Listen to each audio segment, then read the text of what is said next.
wabarakatuh. Bismillahirrahmanirrahim. Alhamdulillahirabbil alamin. Wassalatu wassalamu ala asyrafil anbiya'i wal mursalin sayyidina wa habibina wa syafi'ina wa maulana Muhammad wa ala alihi wa ashabihi ajma'in. Subhanaka la ilma lana illa ma 'allamtana innaka antal alimul hakim. La haula wa la quwwata illa billahil aliyyil azim. Amma ba'du. Marilah kita buka majelis ini dengan membaca surat Al-Fatihah dengan doa, mudah-mudahan para alim ulama, guru-guru kita dan keluarga-keluarga kita yang telah dipanggil oleh Allah Subhanahu wa taala, mudah-mudahan Allah menerima amal soleh mereka. Mudah-mudahan Allah mengampuni dosa mereka. Dan mudah-mudahan kita yang dipanjangkan umur selalu memohon kepada Allah, mudah-mudahan senantiasa mendapat taufik, mendapat hidayah dari Allah Subhanahu wa taala, diselamatkan dari ajaran-ajaran yang sesat, sehingga kita berjalan di atas jalan yang lurus, jalan yang diridhoi oleh Allah Subhanahu wa taala, jalan ahli sunnah wal jamaah. Dan mudah-mudahan Allah memudahkan urusan kita, baik urusan dunianya maupun urusan akhiratnya. Dan mudah-mudahan Allah melindungi kita dari segala macam penyakit yang sedang melanda di permukaan bumi ini. Al-Fatihah biniyatil qabul wa tamami kulli su'lin wa ma'mul wa ala kulli niyatin shalihah wa ila hadratin nabiyil mustafa Muhammadin sallallahu alaihi wasallam. Al-Fatihah. A'udzu billahi minasyaitonir rajim. Bismillahirrahmanirrahim. Alhamdulillahirabbil alamin arrahmanir rahim maliki yaumiddin. Iyyaka na'budu wa iyyaka nasta'in. Ihdinas siratal mustaqim. Shiratal ladzina an'amta 'alaihim ghairil maghdubi 'alaihim waladdallin.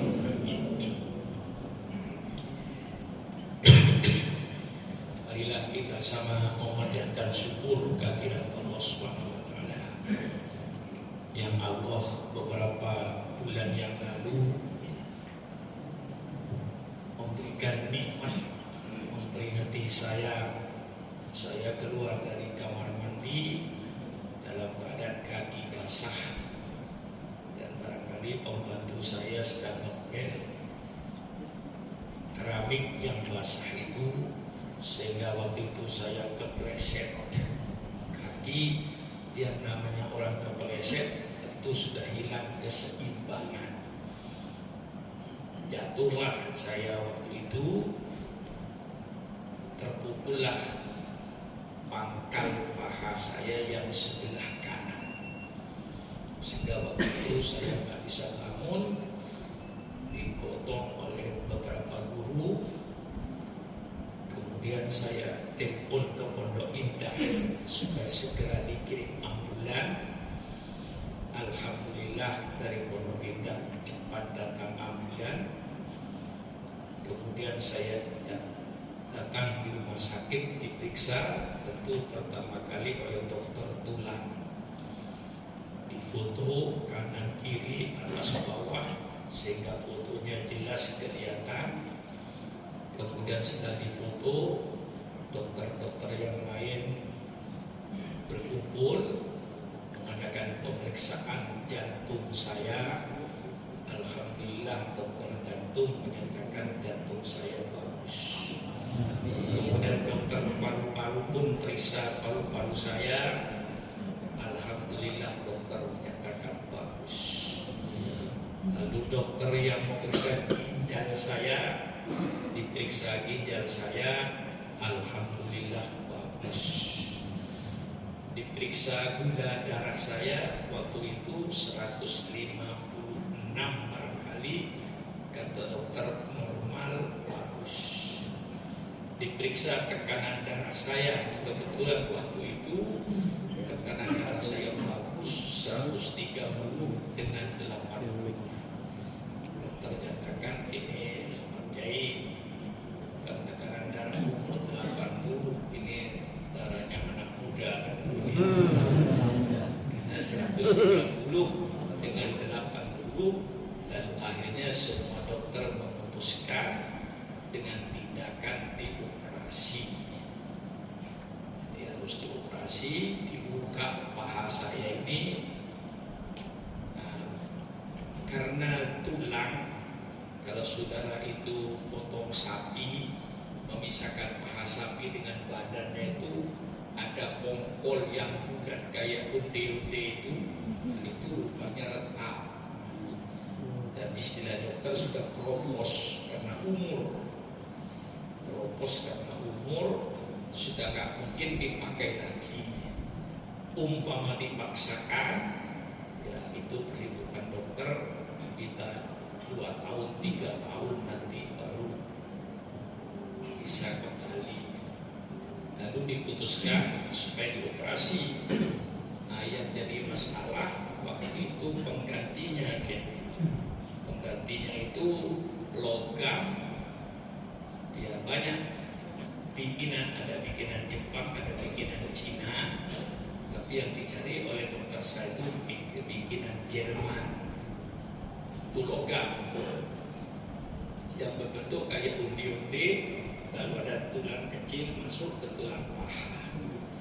Nah, itu diganti karena waktu itu belum ada barang itu barang impor. Kemudian mencari-cari di Jakarta, akhirnya setelah 2 hari saya di rumah sakit dapat info bahwa barangnya ada, barang impor dari Jerman. Lalu langsung saya dioperasi oleh dokter. Dioperasi, dibelah paha saya ini 18 cm, cukup panjang, 15 cm dibelah, kemudian diganti ya kayak onde-onde itu dengan logam bikinan Jerman.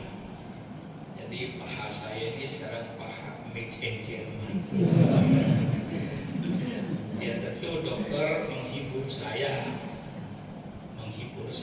bahwa logam ini insya Allah kuat, sama kuatnya, mungkin lebih kuat daripada tulang yang asli. Itu cuma menghibur, karena saya yakin tidak mungkin bikinan manusia itu akan lebih bagus daripada ciptaan Allah. Itu sudah pasti. Saya pasti yakin bahwa tulang saya itu pasti lebih bagus daripada bikinan Jerman ini. Jadi dibelah, diganti, kemudian saya 3 hari tidak boleh bergerak sama sekali. Walaupun kaki ini harus lurus, tidak boleh bergerak kanan kiri. Selama dari hari Senin, Selasa, Rabu, Kamis. Hari Jumat dokter mengizinkan saya untuk pergi ke kamar mandi, tapi harus direndeng. Tiba-tiba hari Sabtunya dokter mengizinkan lagi saya untuk pulang. Kalau Bapak mau pulang, silakan, tapi di rumah hati-hati. Ya waktu itu saya belum bisa naik ke kamar tidur dan tidak bisa turun, harus direndeng ke kamar mandi, juga harus ditemani. Alhamdulillah perubahan itu cepat gitu loh. Kira-kira saya belum 1 minggu di rumah, saya bisa turun dari tempat tidur. Saya pergi ke kamar mandi sendiri.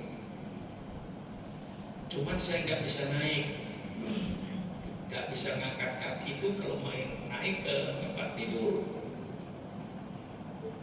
Jadi harus dibantu. Kalau naik, kalau turun dari tempat tidur supaya ke kamar mandi nggak perlu dibantu.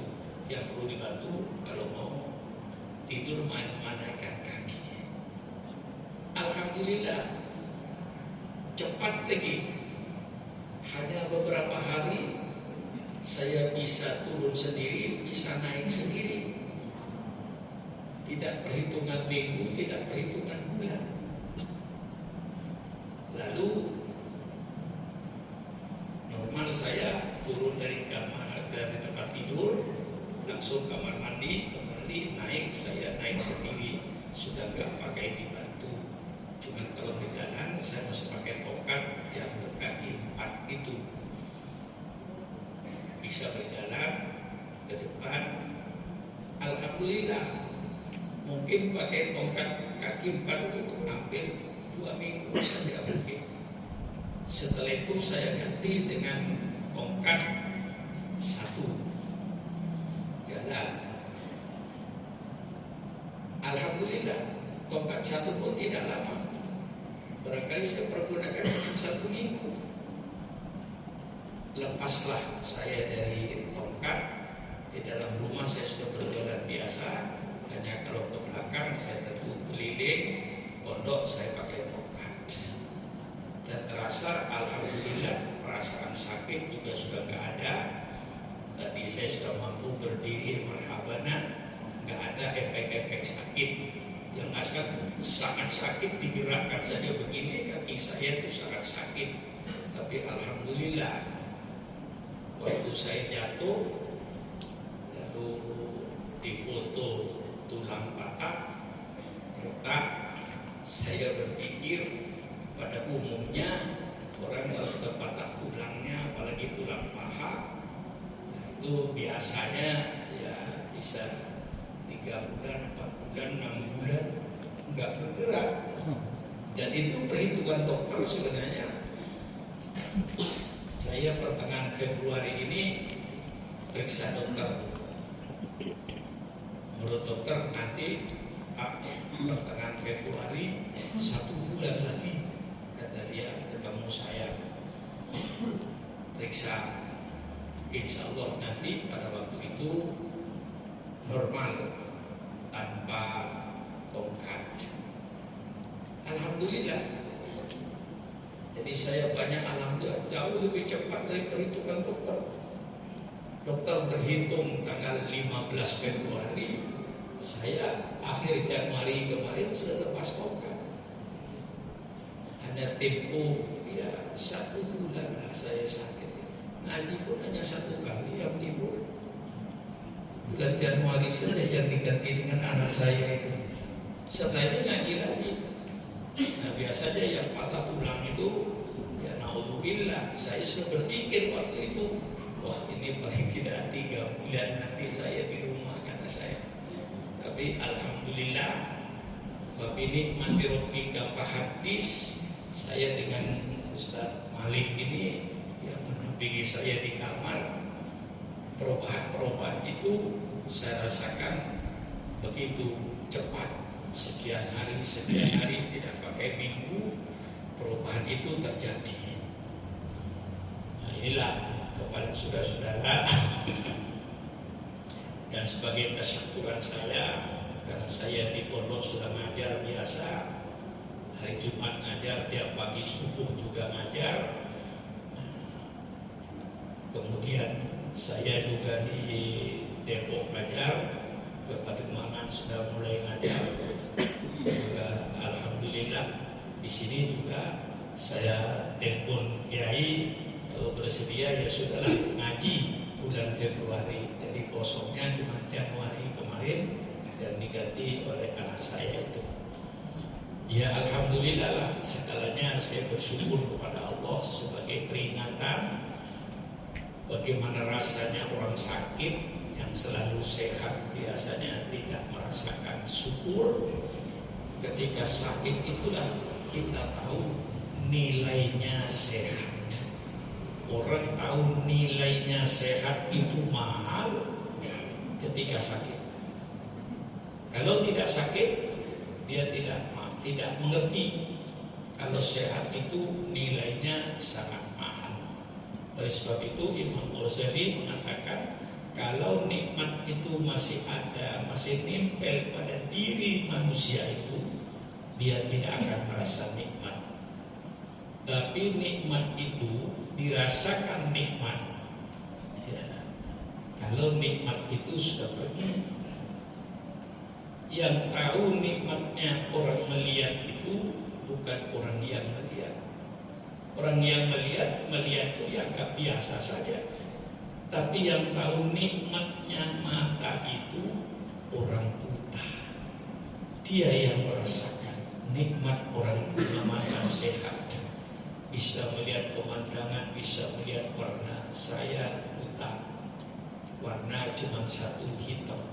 Tapi orang yang sedang melihat warna, yang sedang melihat pemandangan mata sehat, kadang-kadang juga tidak bersyukur kepada Allah. Alhamdulillah mata saya sehat. Nah, inilah barangkali supaya tidak timbul tanda tanya bagaimana Pak Kiai sakitnya, sudah saya ceritakan sendiri kepada saudara-saudara.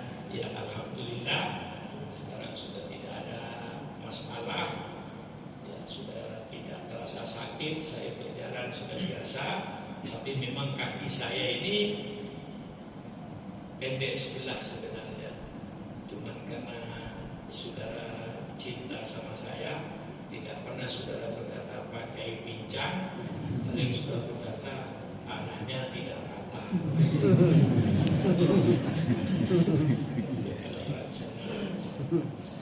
Mari kita mulai pengajian kita supaya tidak malu lagi. Kalau sudah kita pelajari tentang pemikiran-pemikiran Barat yang menyesatkan, yang seolah-olah benar, di mana mereka mengatakan bahwa perkembangan manusia yang selalu berubah, yang dalam bahasa Arabnya disebut at-tawwur,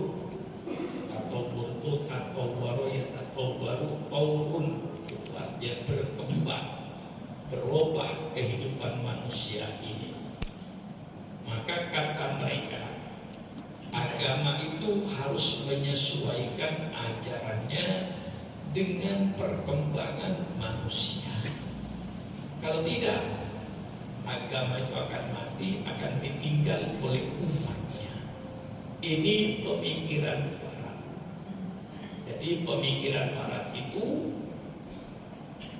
agama harus disesuaikan dengan perkembangan manusia. Kalau tidak, agama itu akan mati.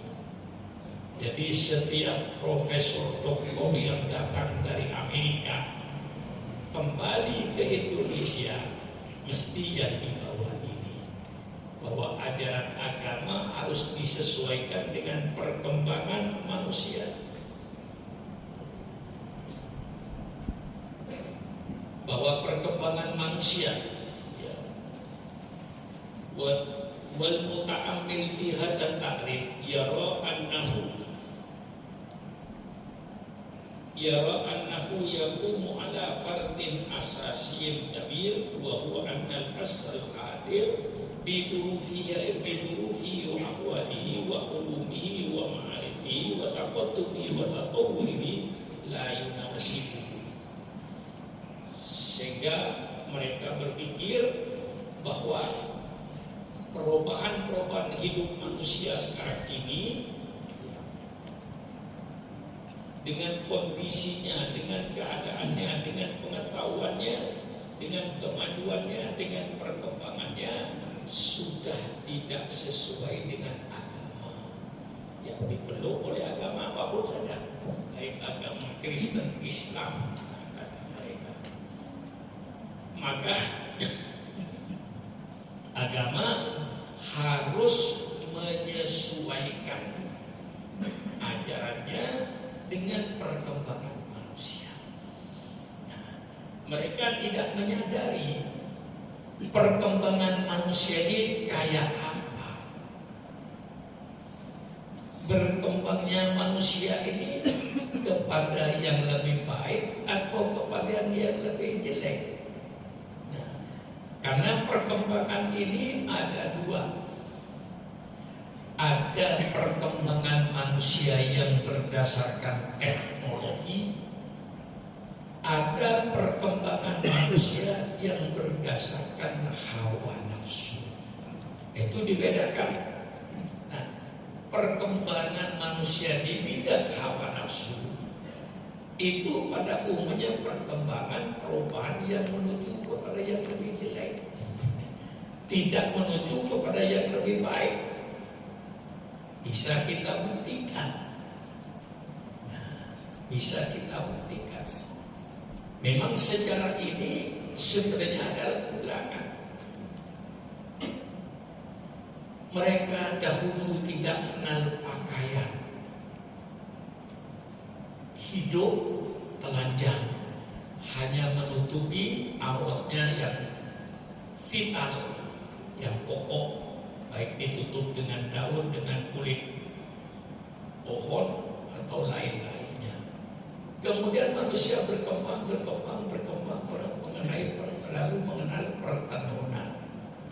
Mulai mereka mengenal kain, lalu mereka berpakaian bagus, lalu menutup aurat berpakaian.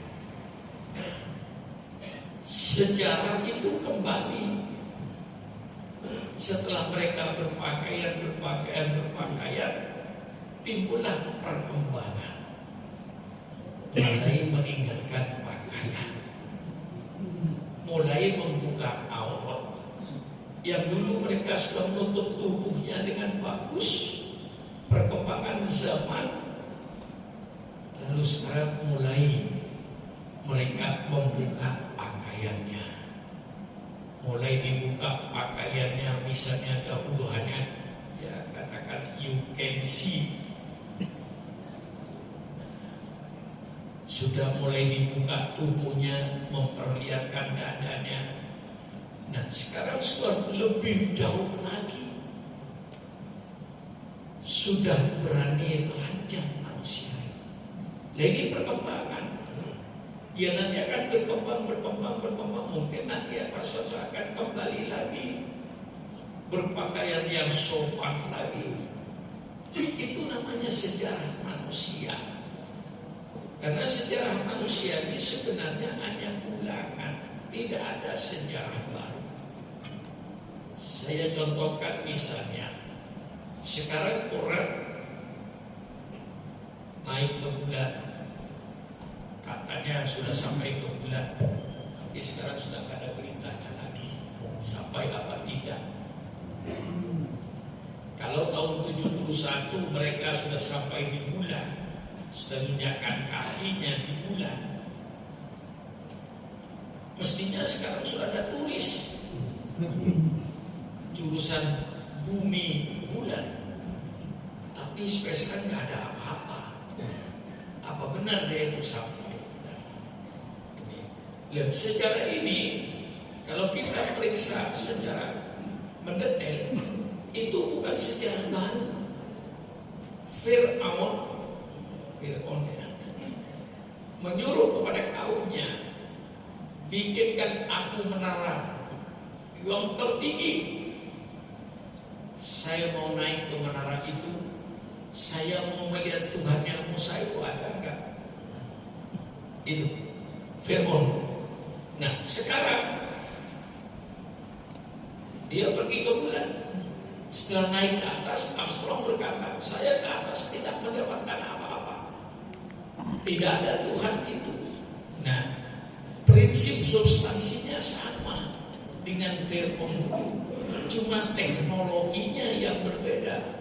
Zamannya Fir'aun dulu belum ada teknologi kayak sekarang ini, sehingga untuk naik ke atas suruh bikinkan menara oleh Fir'aun itu. Coba kau bikinkan saya menara yang paling tinggi, saya mau naik ke atas, mau lihat Tuhannya Musa ada enggak.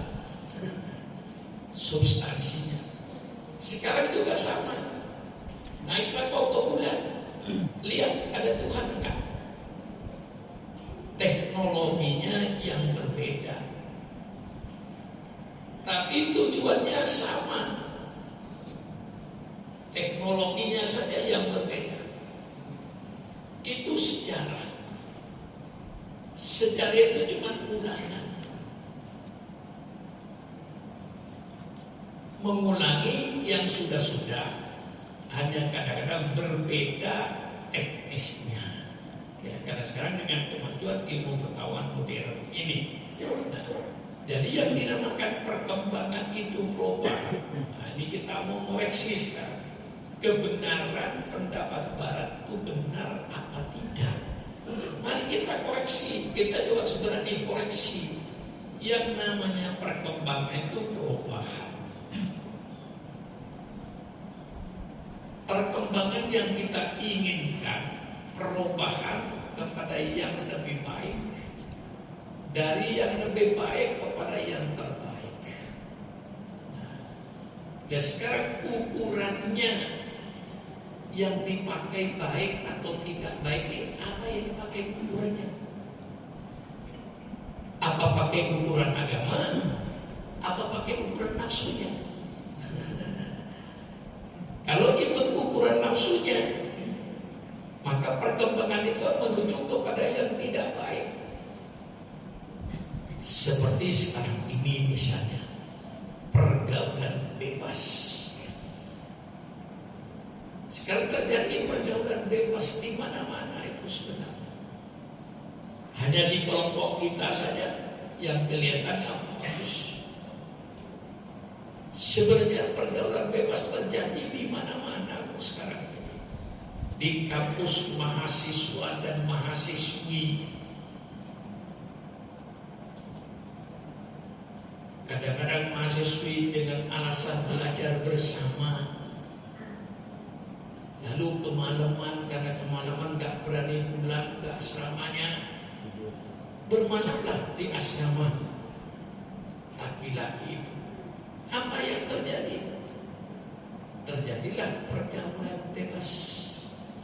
Nah, ini perkembangan. Di mana-mana terjadi pergaulan bebas. Cuma karena tidak kelihatan. Di hotel-hotel terjadi pergaulan bebas.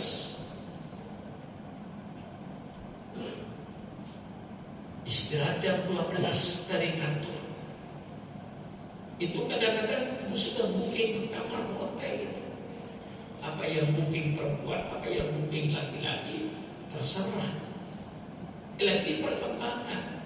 Ada perkembangan yang berdasarkan nafsu manusia, berkembang, berubah. Dan sekarang yang menjadikan ukuran baik atau tidak baik itu apa? Nah, ini kita koreksi pemikiran barat. Yang kau jadikan ukurannya, perubahan ini baik atau tidak baik, ukurannya apa baik dan tidak baik itu. Kalau ukurannya di agama yang dipakai, tentu akan bagus. Tetapi kalau yang dipakai ukurannya nafsu, orang barat berkata pergaulan bebas itu bagus, memberikan kebebasan adalah hak asasi manusia. Berzina itu ukuran barat bagus, dan itu adalah hak asasi manusia. Maka di barat orang berzina biasa. Yang masih dihukum itu di barat kalau memperkosa. Memperkosa itu tetap sampai sekarang berlaku. Dihukum si laki-lakinya kalau memperkosa. Tapi kalau mau sama mau, tidak bisa sudah mengajukan ke pengadilan, ke Palu hakim. Mengapa kau berzina dengan si A? Saya senang, saya mau. Tanya yang laki-laki, mengapa kau berzina dengan perempuan itu? Saya senang, saya mau, dan dia mau. Ketua Palu bebas. Begini manusia Indonesia ini sekarang sedang akan menuju ke situ. Secara halus perubahan itu, tapi menujunya ke situ nantinya. Kawin sejenis misalnya, itu bukan sejarah baru bagi Islam. Zaman Nabi Lot sudah terjadi itu. Yang namanya homoseks itu zamannya Nabi Lot itu, sekian ribu tahun yang lalu, sehingga diadab oleh Allah Subhanahu wa Ta'ala. Sekarang di barat disahkan oleh pemerintah. Kawin sejenis itu disahkan, disamakan dengan perkawinan laki dengan perempuan. Perempuan kawin dengan perempuan lesbian, laki-laki kawin dengan laki-laki homoseks. Itu disahkan oleh negara barat sekarang. Apakah ini barang baru? Oh tidak, ini barang lama. Sejarah berputar. Wa tilkal ayyamu nudawiluha bainan nas. Itulah sejarah, hari yang diputar oleh manusia. Jadi perkawinan homoseks yang saat disahkan di barat itu bukan sejarah baru, sejarah ulangan. Dengan perputaran-perputaran sejarah ini, di mana kedudukan agama? Apakah agama sebagai petunjuk? Kalau agama sebagai petunjuk, maka agama berlaku setiap zaman, karena agama itu petunjuk. Sehingga nanti terjadi hukum. Mereka orang-orang barat berkata agama yang benar, agama yang disesuaikan dengan perkembangan manusia. Itu pikiran barat itu. Kalau kita berpikir seperti itu, berarti saudara orang barat. Nah, ukuran kita orang beragama terbalik kayak ini. Perkembangan manusia yang benar, yang sesuai dengan ajaran agama. Bedakan. Orang barat berkata agama yang benar, agama yang sesuai dengan perkembangan manusia. Kita orang beragama berkata sebaliknya. Perkembangan manusia yang benar, yang sesuai dengan agama, sehat itu. Nah sekarang yang penting yang menjadi tolok ukuran untuk menentukan baik atau tidak baik itu apa yang sudah pakai?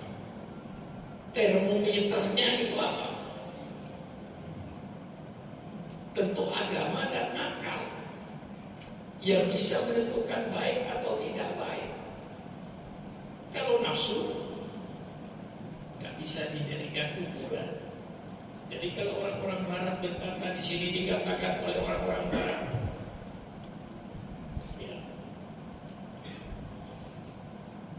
bahwa agama yang benar, agama yang sesuai dengan perkembangan manusia. Inna din fi nadorihim sahihun. Ini pemikiran barat. Mada malayu ta'ir la'ayat a'adun ma'adun.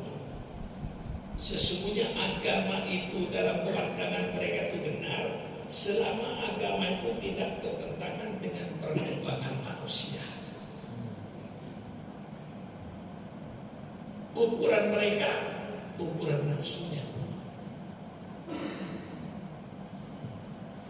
Bukan agama yang dipakai sebagai ukuran. Nah, kita orang beragama, wa fi nadorina at-tatawur sahihun mada malaya terpatik.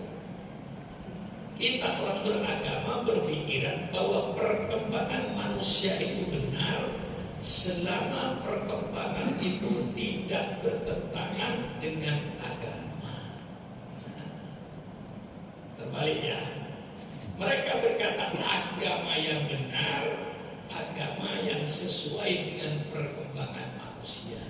Sehingga agama itu selalu ajarannya dirubah, disesuaikan dengan perkembangan manusia. Nah, karena kalau kami karena ukuran benar itu agama. Nah, mereka ukuran benar itu perkembangan. Perkembangan itu benar. Dan sekarang perkembangan yang Anda benarkan itu perkembangan yang berdasarkan apa? Sekarang perkembangan manusia, perempuan pakai celana pendek. Malah kadang-kadang perempuan semakin bisa semakin membuka aurat itu dikatakan perempuan semakin modern. Itu ukuran keblinger. Sehingga di majalah-majalah itu pada perempuan berani membuka tubuhnya, memperlihatkan tubuhnya, wah itu wanita modern. Nah ini pandangan nafsu. Jadi nggak punya ukuran. Jadi kita untuk menentukan yang baik dan tidak baik itu ukurannya apa, standarnya apa. Kalau standarnya hawa nafsu ya rusak. Ya sekarang ini pergaulan bebas itu pergaulan modern. Sejak dulu pergaulan bebas mereka nenek moyang kita. Laki-laki dan perempuan bisa berhubungan. Kakak beradik bisa berhubungan. Lalu mana standarnya sekarang yang dijadikan ukuran? Maka yang dijadikan standar mesti agama. Karena agama itu merupakan petunjuk.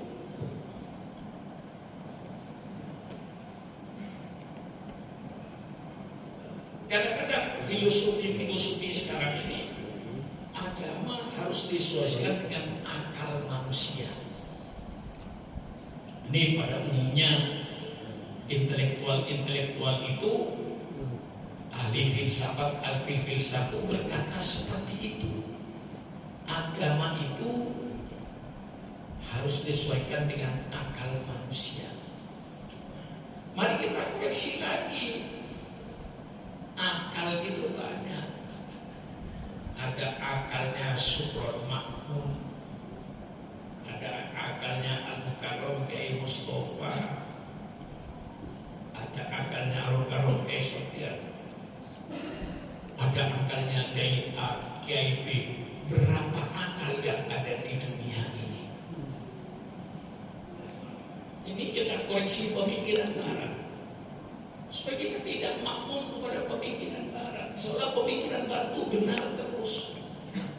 Dan kita harus berani membongkar bahwa pemikiran barat itu tidak benar. Kalau orang barat berkata agama yang benar, agama yang sesuai dengan perkembangan manusia, justru kita jawab perkembangan manusia yang benar, yang sesuai dengan ajaran agama. Karena agama itu petunjuk hidup. Kalau misalnya agama sesuai dengan akal manusia, berapa akal yang ada di dunia ini? Berapa profesor doktor yang ada di dunia ini? Apakah agama harus disesuaikan dengan akalnya Supron Makmun? Apakah agama harus disesuaikan dengan pemikiran Al-Mukarram Kiai Mustafa? Apakah agama harus disesuaikan pemikiran Kiai Sofyan? Apa agama harus disesuaikan pemikiran si A, si B, si C? Rusak agama. Karena mereka tidak punya standar, tidak punya pegangan. Nah, kita yang punya pegangan, akal manusia yang sehat, yang sesuai dengan ajaran agama. Jadi akal kita mengikuti petunjuk agama, bukan agama mengikuti akal manusia. Rusak agama. Jadi ini sekarang kita koreksi salahnya pemikiran barat, benarnya pemikiran kita. Lemasa petunjuk harus ngikutin kita, bukan kita ngikutin petunjuk. Dan kita orang punya standar. Standar kita agama, dan agama itu pasti benar. Larangan berzina sampai kiamat tetap berlaku. Kenapa? Berzina sudah jelas. Pertama, merusak martabat manusia. Kalau berzina itu dibiarkan dan diperbolehkan, apa bedanya manusia dengan ayam? manusia dengan kambing, lalu tidak bertanggung jawab terhadap anaknya, bertentangan dengan manusia yang sehat akalnya. Justru kita membangun keluarga ini dengan perkawinan itu untuk menjaga keturunan, untuk menjaga agama. Ya kalau perzinahan itu dibiarkan, apa bedanya manusia dengan binatang? Bergaul bebas, kakak bisa berhubungan seks dengan adik, mungkin orang tua dengan anaknya. Dan ini sudah terjadi. Berapa di surat kabar Anda baca seorang anak perempuan hamil karena ayah kandungnya? Binatang kan? Apa perkembangan begini menurut kita sanjung? Lalu Islam lebih disesuaikan bahwa hukum zina dalam Islam ditiadakan, bebas. Berarti agama bukan petunjuk. Akalnya Supran Makmun mengikuti Al-Quran. Akalnya Al-Mukarram Kiai Mustafa ngikutin Al-Quran. Akalnya Profesor Dr. Sebulan ngikuti Al-Quran.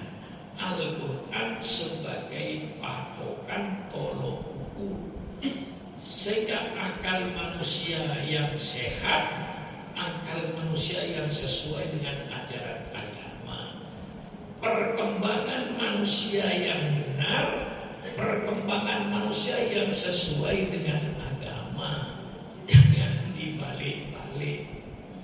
Nah ini orang Barat. Nah di sini kita koreksi bahwa pemikiran Barat tidak benar. Perkembangan yang tidak mengikuti akal nafsu, apa perkembangan kepada yang kita maksud? Perkembangan itu perkembangan dari tidak baik kepada yang baik, dari yang baik kepada yang lebih baik. Itu perubahan yang kita inginkan. Dari perubahan yang lebih baik kepada yang terbaik. Nah, ukuran baiknya mana yang dipakai? Kalau ukuran baik yang dipakai nafsunya, ya kayak sekarang ini, berzina jadi baik, menjadi hak. Subhanallah, subhanallah. Pergaulan sejenis dibenarkan dan disahkan oleh negara, itu sangat terjadi di Barat. Sehingga kalau orang-orang Barat berkata istri harus satu dan tidak ada istilah cerai, wah, kelihatannya ajarannya kayak bagus. Oh hebat orang Barat itu, sekali kawin sampai meninggal, tidak ada poligami. Itu pernyataan kebohongan. Benar, orang Barat istrinya satu, tapi tiap malam dia ke nightclub. Dan istrinya berapa dia? Ribuan. Lalu untuk apa poligami orang Barat? Berzina bebas kok. Cuma istri yang sah satu, yang tidak sah. Mari kita koreksi. Jangan kita kalau datang dari Barat, agama yang benar, agama yang sesuai dengan perkembangan manusia, maka agama harus serba ajarannya disesuaikan. Subhanallah, ini penghancuran agama, bukan mengabadikan agama. Orang yang mengatakan bahwa agama yang benar, agama yang sesuai dengan perkembangan, maka ajarannya perlu disesuaikan dengan perkembangan manusia. Ini bukan mengabadikan agama, menghancurkan agama. Sehingga agama cuma namanya saja, tapi ajarannya hancur. Sekarang kita berada di abad 21. Kita sesuaikan dengan perkembangan abad 21. Oke. Nanti abad 22 akan timbul perkembangan lagi, perubahan lagi. Agama kita harus dirubah lagi. Nanti abad 23 timbul perkembangan lagi, agama dirubah lagi. Nanti abad 24, abad 25, abad 26, abad 30, yang kita sedang berada di abad 21. Nanti di abad 30 timbul perkembangan lagi, agama dirubah lagi. Akhirnya ajaran agama tidak ada. Yang ada ajaran perkembangan itu yang diikuti oleh manusia. Jadi yang menjadi petunjuk bukan agama, yang menjadi petunjuk perkembangan manusia itu yang diikuti, bukan agama. Nah, ini kita yang sadar. Yang tidak sadar ikuti. Seperti tokoh-tokoh Islam yang beraliran liberalisme, itu mereka yang membenarkan pemikiran Barat. Kebebasan adalah hak asasi manusia. Hakikatnya melawan Tuhan. Manusia disuruh melawan Tuhan. Karena kita bebas, tidak usah ikuti hukum Allah. Berzina bebas, berjudi bebas. Kebebasan adalah hak asasi manusia melawan Allah. Karena Allah menyatakan, "Wa ma khalaqtul jinna wal insa illa liya'budun." Tidaklah saya ciptakan manusia dan jin kecuali untuk menjalankan perintah Allah, menjauhi larangan Allah. Yang sering saya katakan, Allah ciptakan Subhan Makmur bukan untuk semau gue. Allah ciptakan Subhan Makmur bukan untuk sakabi dewe. Allah ciptakan Subhan Makmur bukan untuk semau maunya di permukaan bumi ini. Tapi Allah ciptakan Subhan Makmur untuk melaksanakan perintah Allah dan untuk menjauhi larangan Allah.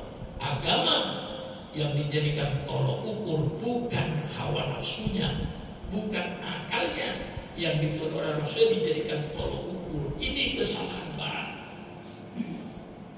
Sehingga dengan pemikiran Barat ini,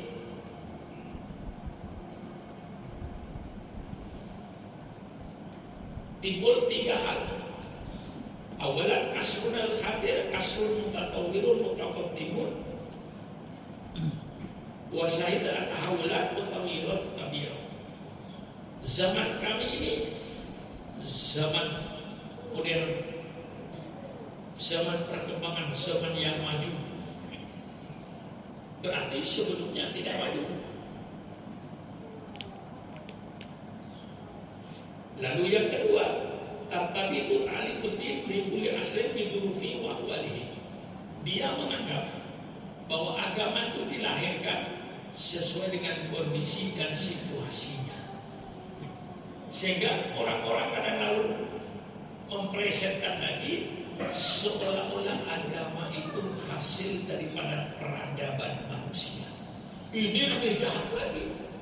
Dan sekarang terjadi bahwa agama itu hasil dari peradaban suatu bangsa. Termasuk Islam ini lahir dari peradaban Arab. Sampai di situ mereka untuk mengalihkan, untuk menghancurkan agama itu. Jadi dikatakan tartabitu ta'limun fi kulli asrin bidurufihi wa ahwalihi. Mimma yaqalu ba'duha la yunasibu asrin al-hadir. Jadi mereka menganggap ajaran agama itu terikat dengan kondisi dan situasi yang ada pada waktu itu. Sehingga ajaran agama itu sudah tidak sesuai dengan zaman kita. Ini saya jelaskan ya. Saya ambil contoh misalnya Imam Syafi'i, ada kita, ya imam yang lain sama. Mereka berpikir bahwa berpikirnya Imam Syafi'i itu dipengaruhi oleh situasi dan kondisi yang ada pada zamannya.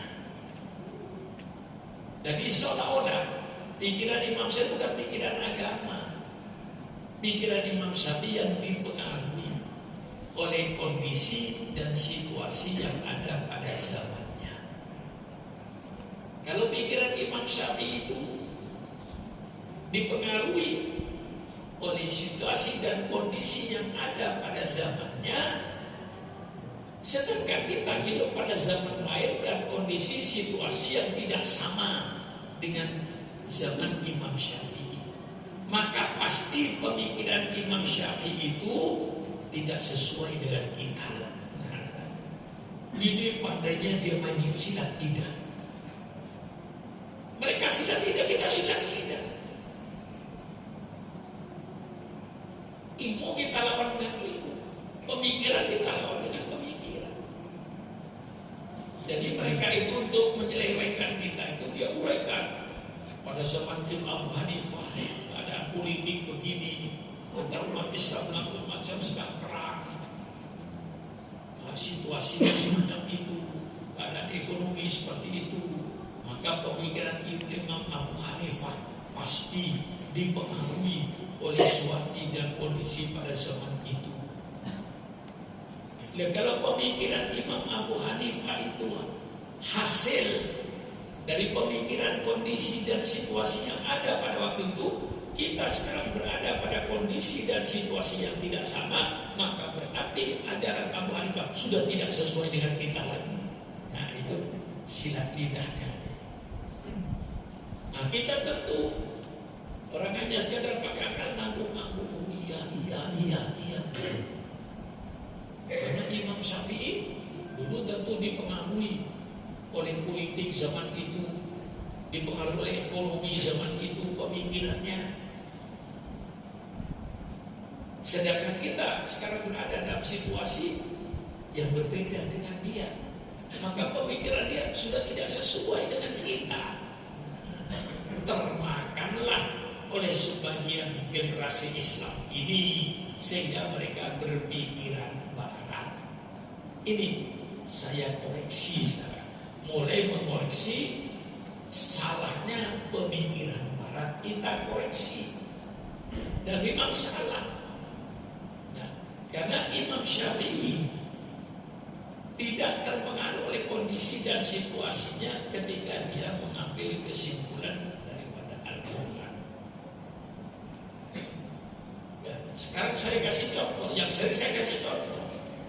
Imam Syafi'i itu wadi'u ilmi usulil fikih, orang yang pertama kali dalam Islam mengumpulkan kaidah fikih yang disebut ilmu usulil fikih. Sehingga para ulama sekarang ini dengan adanya kaidah usul fikih ini bisa menentukan hukum-hukum yang terjadi dalam perkembangan ini. Misalnya sekarang dikatakan, saya akan mengadakan judi. Baik, hasil judi semuanya saya bikin untuk bikin jalan aspal. Bagaimana hukumnya?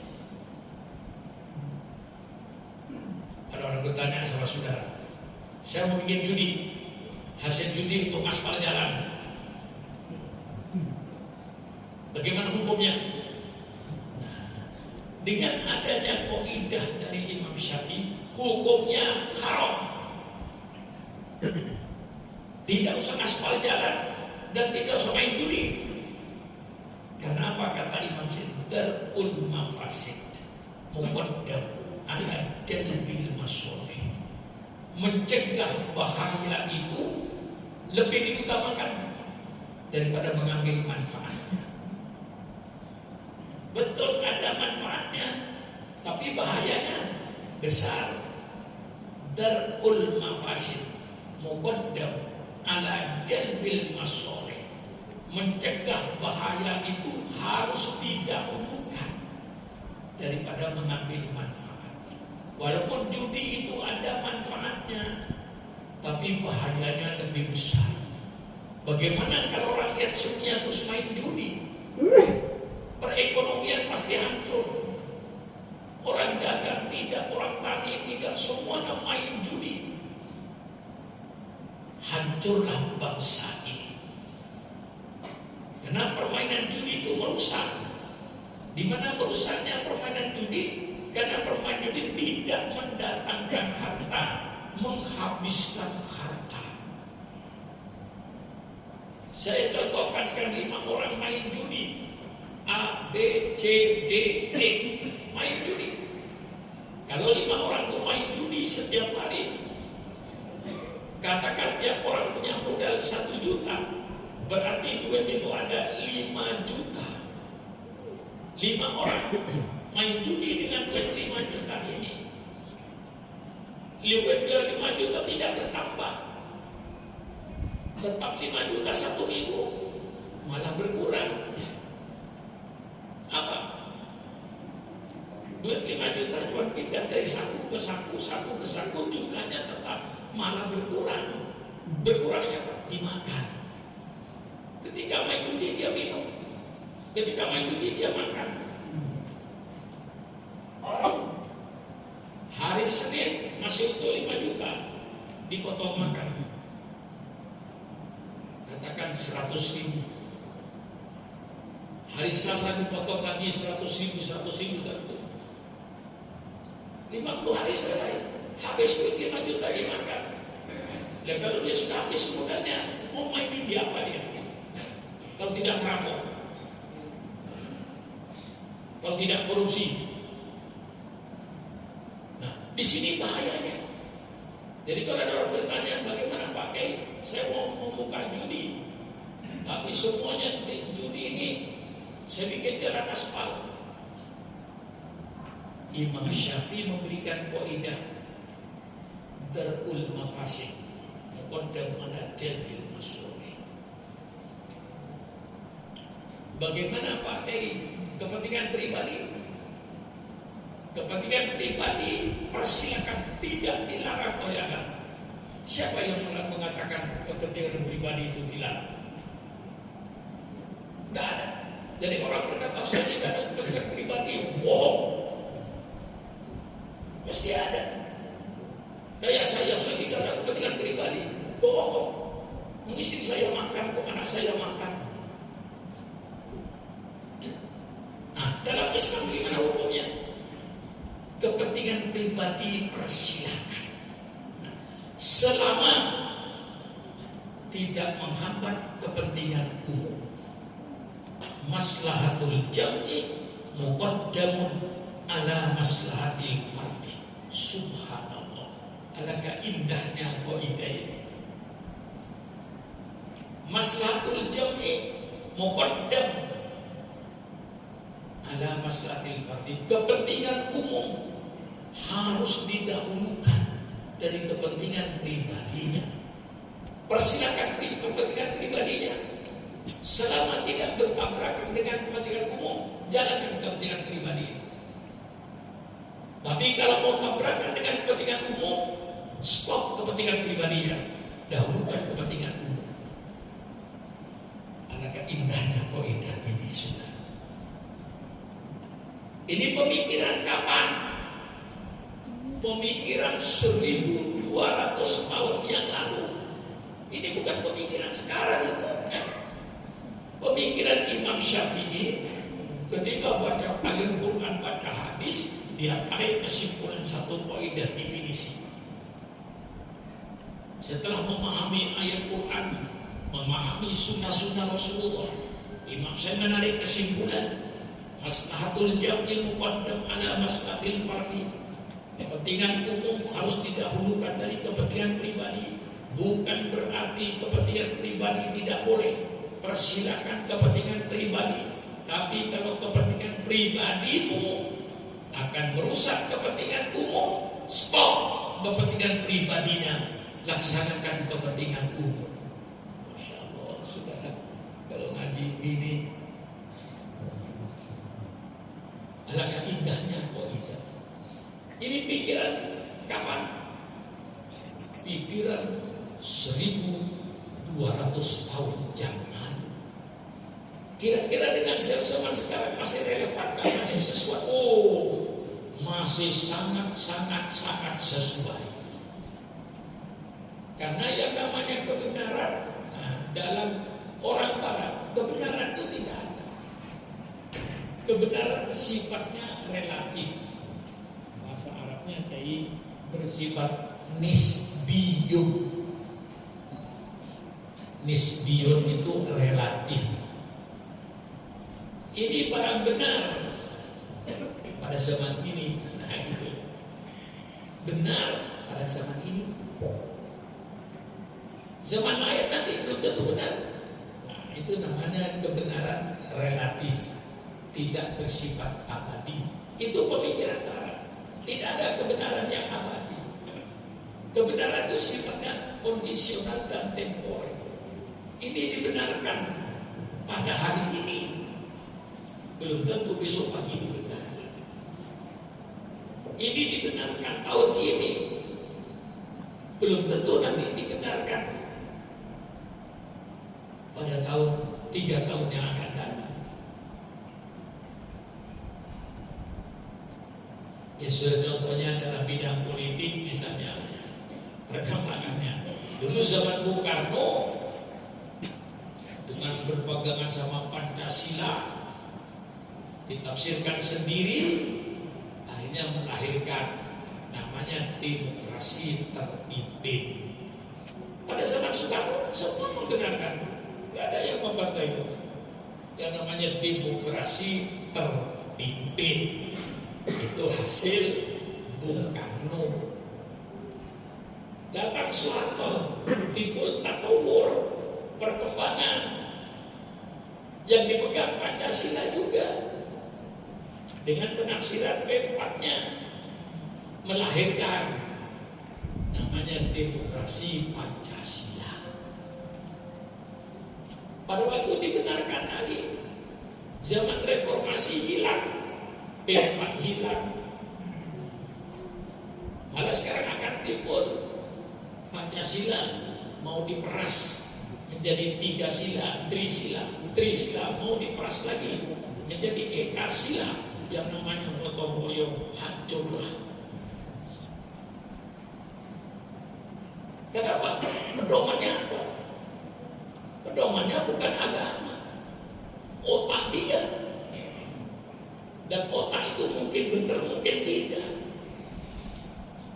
Kalau standarnya agama, itu pasti benar. Jadi menurut kaum liberal itu kebenaran tidak ada, kebenaran mutlak tidak ada.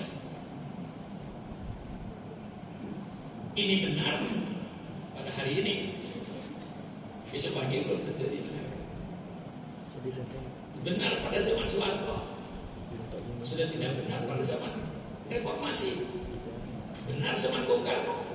Nah, kenapa? Standar yang dipakai waktu itu, akalnya, nafsunya, kemauannya.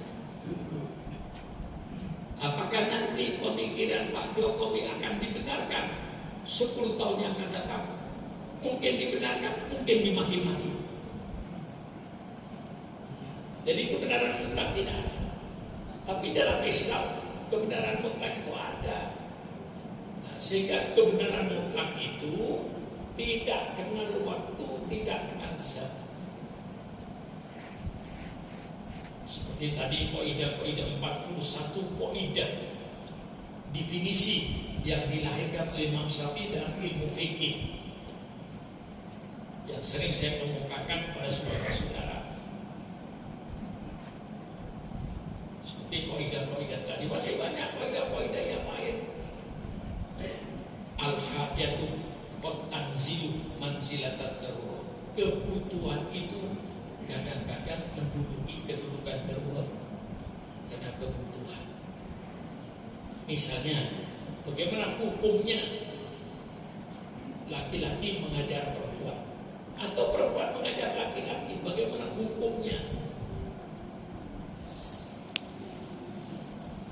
Karena tidak ada perempuan yang mampu untuk mengajarkan Islam di kalangan perempuan. Kebutuhan ini sangat mendesak supaya kaum wanita juga mengerti sholat nanti ini yang mampu laki-laki misalnya di suatu tempat. Maka hukumnya laki-laki mengajar perempuan boleh. Nah, tapi dibikin kaidah lagi oleh Imam Syafi'i, ma ubiha lid darurati yuqaddar bi qadariha. Sesuatu yang diperbolehkan karena darurat itu hanya diukur dengan keperluannya waktu itu. Misalnya laki-laki ngajar perempuan, silakan ngajar. Habis ngajar pergi. Jangan setelah habis ngajar terus bergurau macam-macam. Tidak boleh. Karena mengajarnya itu keadaan darurat. Nah, itu misalnya. Dengan kaidah-kaidah ini, bagaimana kita berada di tengah-tengah padang pasir, makanan kita habis, di depan kita ada bangkai anjing. Bagaimana hukumnya kalau kita bikin sate anjing waktu itu? Kalau tidak, kita akan mati. Nah, Imam Syafi'i berkata, ad-daruratu tubihul mahdurat. Dalam keadaan terpaksa, Allah memperbolehkan apa yang dilarang oleh Allah. Bikinlah sate anjing untuk menyambung hidup saja. Nah, tapi dikeluarkan kaidah lagi oleh Imam Syafi'i, ma ubiha lid darurati yuqaddar bi qadariha. Sesuatu yang diperbolehkan karena darurat maka diukur sekedar darurat itu. Lalu jangan makan sate kambing sekenyangnya, mumpung dihalalkan. Itu semua tidak dihalalkan, tetap ada itu najis, haram. Cuma karena darurat, silakan kau untuk sekedar menyambung hidupnya. Kalau sudah hilang perasaan laparnya, kau segera berjalan, teruskan perjalanannya. Walaupun masih 50 kilo, 100 kilo, itu pun tidak akan menjumpai yang halal. Nah, kaidah-kaidah ini Imam Syafi'i 1200 tahun yang lalu. Apakah untuk zaman sekarang? Sampai kiamat kaidah ini masih relevan. Jangan sekarang, sampai kiamat masih tetap kaidah ini berlaku, walaupun pemikiran lama. Jangan lalu di otak-atik Imam Syafi'i itu dalam ilmu-nya dipengaruhi oleh kondisi dan situasi yang ada pada waktu itu, dipengaruhi politik yang ada, ekonomi pada waktu itu, sehingga pemikiran Imam Syafi'i itu terpengaruh oleh situasi dan kondisi yang ada pada waktu itu. Nah, sekarang kita berada di kondisi dan situasi yang tidak sama dengan keadaan zaman Imam Syafi'i. Maka pemikiran Imam Syafi'i sudah tidak sesuai dengan pemikiran kondisi dan situasi kita. Sementara akal yang tidak berpikir panjang, iya benar itu, maka tinggalkan pemikiran Imam Syafi'i semuanya. Kita harus berpikir sendiri dengan pemikiran baru. Itulah yang dianjurkan oleh seorang profesor doktor, namanya Profesor Dr. Gibbs, Yahudi Inggris. Dalam bukunya dia menyatakan bahwa generasi muda Islam sekarang ini harus berani menafsirkan Al-Quran dan Sunnah Rasul sebebas-bebasnya, dengan mempergunakan alat-alat modern dan pemikiran modern. Tidak usah terpengaruh dengan ulama-ulama yang sebelumnya. Mereka dilahirkan pada zamannya, dan kau dilahirkan pada zaman yang bukan zaman mereka. Kira-kira generasi muda kita rusak ini. Rusak ya. Generasi muda yang tidak ngaji dengan ulama, dengan kiai, mangkuk-mangkuk. Ya. Sekarang kita tidak usah ikut Imam Syafi'i, tidak usah ikut ini, tidak usah itu pikiran masa lalu, pikiran sudah usang itu. Mari kita berpikir sendiri, tafsirkan Al-Quran sendiri, tafsirkan hadis sendiri. Subhanallah, subhanallah. Disinilah hancurnya ajaran Islam sekarang ini. Sehingga ada orang Islam yang berkata Quran sudah tidak relevan, murtad. Nah, disinilah jadi yang namanya tadabur perkembangan ini saya uraikan di depan saudara sedetil-detilnya, bahwa pemikiran Barat itu seperti itu, sehingga dia menyimpulkan agama yang benar, agama yang sesuai dengan perkembangan manusia, sehingga agamanya dirubah-rubah hukumnya disamakan dengan perkembangan manusia. Tapi kita tetap berkata perkembangan manusia yang benar, yang sesuai dengan ajaran agama. Karena agama ini turun dari Allah, kebenarannya mutlak, tidak relatif. Yang relatif itu pengetahuan manusia, itu relatif. Misalnya seorang orang ahli ekonomi mendapatkan teori ekonomi begini, benar pada zamannya. Mungkin oleh ahli ekonomi 4 tahun yang akan datang disalahkan. Itu kalau keluar dari pikiran manusia. Tapi ajaran yang keluar dari pencipta manusia, Allah, pasti ajaran yang benar. Yang namanya kebenaran tidak terikat dengan tempat dan waktu. Kita sama-sama main logika ini, main otak. Kebenaran itu tidak kenal tempat dan waktu. Di mana saja dan kapan saja kebenaran tetap benar. Kita ambilkan contoh, misalnya 2 kali 2 atau 2 tambah 2 sama dengan 4. Anak sama orang Barat itu 2 kali 2 sama dengan 4 itu pemikiran zaman kapan? Mulai Nabi Adam dulu. Apalagi saudara sedang berpikir 2 kali 2 sama dengan 4 harus ditinjau kembali.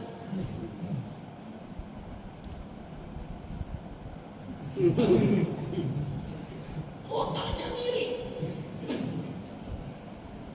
Nah, maka ini generasi muda kayak begini ini yang kita lakukan sekarang. Mengapa saya bisa menguraikan begini ini? Saya baca bukan hanya buku ini saja. Ada lagi satu kitab yang menjelaskan Asalibul Wasfil Fikri lil Alamil Islami, sistem penyerbuan berpikir terhadap dunia Islam. Itu dahsyat. Dahsyat itu. Dalam bukunya itu diuraikan. Di luar, tapi kitab-kitab ini sayangnya nggak ada di tubuh kita. Nah, kalau ingin kitab-kitab ini, kayak Mustafa, kalau pertengahan Januari pergi ke Mesir.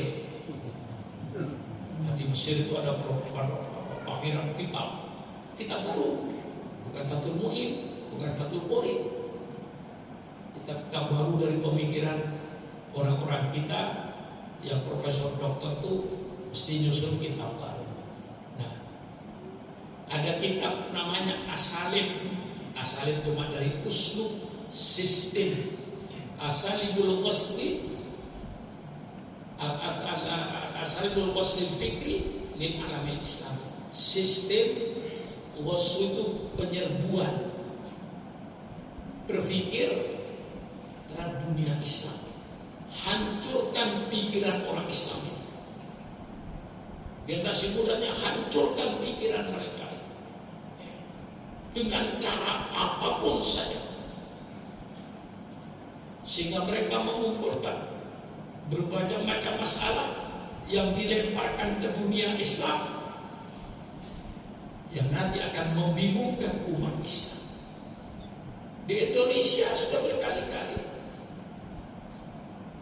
zamannya almarhum, mudah-mudahan Allah ampuni dosa Menteri Agama Pak Munawir, mudah-mudahan Allah terima amal solehnya, Allah ampuni dosanya.